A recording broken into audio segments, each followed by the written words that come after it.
Hello everybody, welcome to Ouj Reviews. Today I'm going to be taking a look at a mod for Jedi Academy, the sequel to Jedi Knight 2, Movie Battles 2.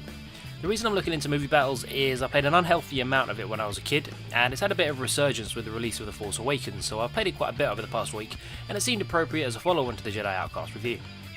None of the footage is really edited since I'm trying to give an idea of what the game is actually like to play, so the HUD is still there, as is the chat, so please excuse the random shit being said in there. Anyway, here we go. Movie Battles 2 is a total conversion mod for the Jedi Knight 2 sequel Jedi Academy, so it uses many of the same mechanics as the main game as well as its predecessor.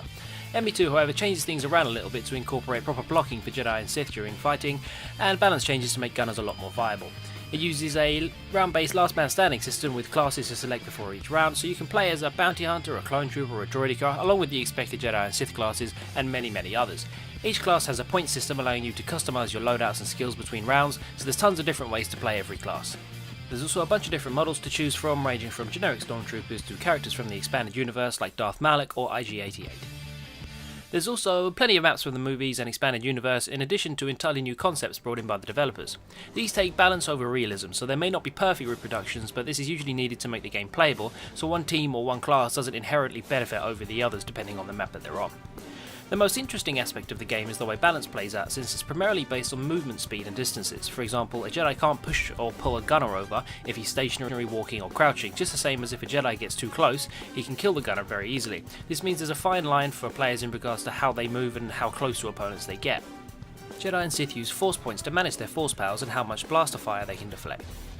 There are also classes with specialities against Jedi and Sith, like Mandalorians have flamethrowers which can set people on fire and can't be blocked by lightsabers. Wookiees also can't be pushed and pulled around using the Force, making them really effective versus Sith.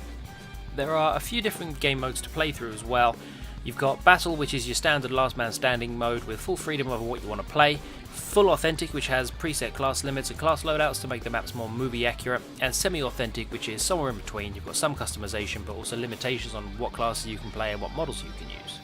Due to how complex the game can be because of the large number of classes and abilities available, there's also an in-game library of information about each ability, map and class, so while there is a steep learning curve, there's also a wealth of knowledge at your disposal to help get good at the game.